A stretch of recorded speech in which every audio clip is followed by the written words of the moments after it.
الحمد للہ رب العالمین والصلاة والسلام علی سید الانبیاء والمرسلین وعلی آلہ واصحابہ اجمعین۔ آج جمعۃ المبارک کا بابرکت دن ہے۔ آج کا دن مسلمانوں کے لیے بڑی برکتوں والا اور بڑی رحمتوں والا دن ہوتا ہے۔ اس دن کو اللہ تبارک و تعالی نے بڑا بابرکت بنایا ہے۔ اس دن میں برکتیں رہی ہیں۔ اللہ رب العالمین نے تمام احباب اس دن جمعہ کے دن قرآن کی تلاوت کریں،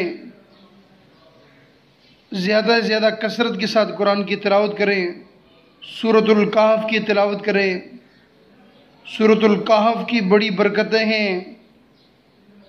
جب کوئی شخص سورۃ الکہف کی تلاوت کرتا ہے، اگلے جمعۃ المبارک تک اللہ رب العالمین کی وہ حفظ و ایمان میں رہتا ہے، اور کثرت سے نبی علیہ السلام کی ذات مبارکہ پر درود پاک پڑھیں۔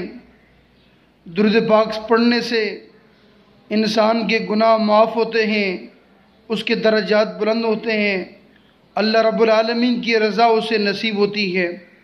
تو لہذا کثرت کے ساتھ درود پاک پڑھیں۔ نبی علیہ السلام نے ارشاد فرمایا، جو شخص یہ چاہتا ہو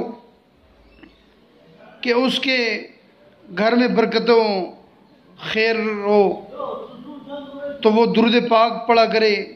درود پاک کے صدقے اللہ رب العالمین اس کی گھر کی تمام مصیبتوں کو دور فرمائے گا۔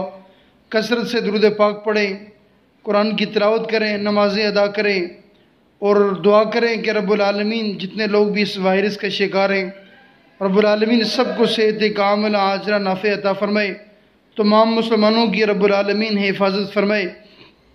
ہم میں سے جن کے دوست احباب، رشتہ دار، اساتذہ کرام اس دنیا فانی کو چھوڑ کر رخصت ہو چکے ہیں، رب العالمین سب کی بخشش و مغفرت فرمائے۔ اللہ رب العالمین عزت کی زندگی اور شہادت کی موت نصیب فرمائے۔ تمام آفات و بلیات سے ہم سب کو محفوظ فرمائے۔ وما علینا الا البلاغ المبین۔